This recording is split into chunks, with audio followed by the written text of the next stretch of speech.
Next, we'll be calculating the values of W, Q, delta E and delta H. बच्चे आपकी books में I think delta E की जगह पे delta U दिया होगा, that is your internal energy in an isothermal expansion of an ideal gas. अब expansion isothermal है and it is reversible. Suppose first case जो है that is your isothermal reversible expansion. अगर रिवर्सिबल एक्सपेंशन है, reversible process कौन सा था कि जितना हमने सपोज फॉरवर्ड डायरेक्शन में लिया उतना ही हमने क्या किया है, बैकवर्ड डायरेक्शन में किया है. अब एक्सपैंड करना है. एक्सपैंड कब करेगा, जब इंटरनल प्रेशर गैस का क्या होगा, वो बहुत ज़्यादा होगा एंड वो बाहर को पुश करेगा तो वो एक्सपैंड कर जाएगा.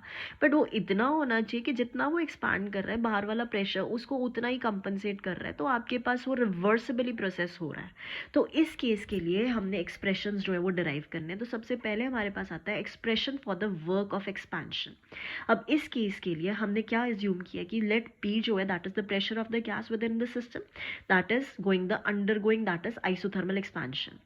स्मॉल चेंज जो हो रही है हमारे पास उसको हम क्या ले रहे हैं, दैट इज डी पी. सो हमारे पास क्योंकि एक्सपैंड कर रहा है, एक्सपेंशन जो है वो स्लोली हो रही है, तो external pressure should be P minus D P because वो स्मॉल चेंज हमारे पास आ रही है.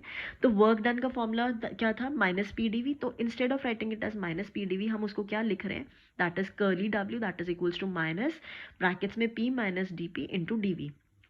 अब ये हमारे पास जो टर्म है minus P D V, minus minus क्या हो जाएगा, plus D P into D V. अब आपके पास ये प्रेशर जो है डी पी ये भी बहुत ज़्यादा छोटा है, डी वी जो है वो भी हमारा बहुत ज़्यादा स्मॉल है.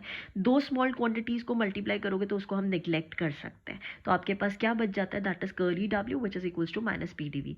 अब टोटल वर्क डन जो है सिस्टम का कहाँ से कहाँ तक हमने चेंज करना है, that is from volume we one से लेके वॉल्यूम वी टू में. इन दैट केस आपके पास क्या आ जाएगा, दैट इज कर्ली डब्ल्यू की जगह पे अब हमने इसको डिफरेंशिएट कर दिया, सॉरी इंटीग्रेट कर दिया, that is W which is equals to minus P D V V one से लेके वी टू. आइडल गैस अगर आपके पास n number of the moles of ideal gas है तो पी वी की वैल्यू क्या आ जाएगी, that is equals to R T. P की वैल्यू आपके पास क्या आ जाएगी, n R T divided by V. Substitute कर दो बेटा ये वाली वैल्यू जो है यहाँ पे, जब आप इसको सब्सटीट्यूट करोगे तो आपके पास क्या आ जाएगा, W that is equals to minus from V one to V two N R T divided by V into D V. Why, because हमारे पास ये डी वी था इसीलिए मैंने इसको वी के टर्म्स में कर दिया. अब बच्चे ये आपका प्रोसेस जो है वो क्या है, आइसोथर्मल था. आइसोथर्मल प्रोसेस है तो टेम्परेचर कांस्टेंट है, टेम्परेचर कांस्टेंट है, एन जो है नंबर ऑफ मोल्स वो भी कांस्टेंट है, आर भी कांस्टेंट है, टी भी कांस्टेंट है, सबको मैंने बाहर रख लिया.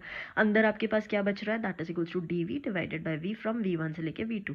तो ये minus R N R T जब आप D V divided by V की इंटीग्रेशन करते हो तो उसका क्या रिजल्ट आता है, that is ln of upper limit that is V two divided by lower limit that is equals to V one.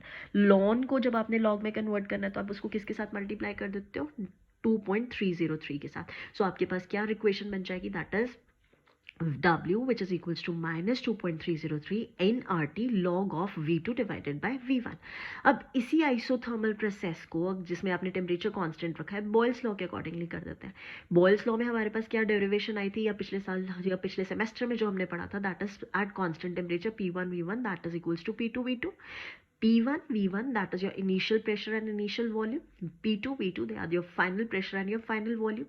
तो P1 V1 that is equals to P2 V2 को अगर हमने V2 divided by V1 की terms में लिखना है तो V2 divided by V1 क्या आ जाएगा, P1 divided by P2. तो यहाँ पे जो बच्चे आपके पास V2 divided by V1 है तो उसकी जगह पे आप क्या पुट कर सकते हो, अभी इसकी वैल्यू हमने किसके इक्वल निकाली है, P1 divided by P2. So we can put it equal to P1 divided by P2. ये बच्चे जो चीज़ें ये न्यूमेरिकल में आपको यूज होंगे, डायरेक्टली भी डिराइव करने के लिए आ जाता है and sometimes they ask you in the form of derivation along with that वो आपको एक न्यूमेरिकल भी दे सकते हैं.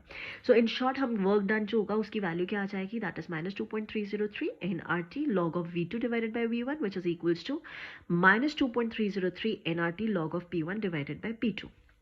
अब हमने एक्सप्रेशन निकालना है for delta you. Delta you क्या था आपके पास, इंटरनल एनर्जी. अब इंटरनल एनर्जी आइडल गैस की आइसोथर्मल प्रोसेस में जहाँ पे आपका टेम्परेचर कांस्टेंट है वो हमेशा कांस्टेंट रहेगा. अभी पीछे हमने पढ़ा था तो इंटरनल एनर्जी चेंज नहीं हो रहा तो डेल्टा यू की वैल्यू क्या आ जाएगी, जीरो आ जाएगी. नेक्स्ट केस हमने जो करना है दैट इज एंथैल्पी. एंथैल्पी का फॉर्मूला क्या था, delta H is equals to delta U plus P delta V. अब इसको हमने ओपन अप कर दिया, that is delta U plus delta P we.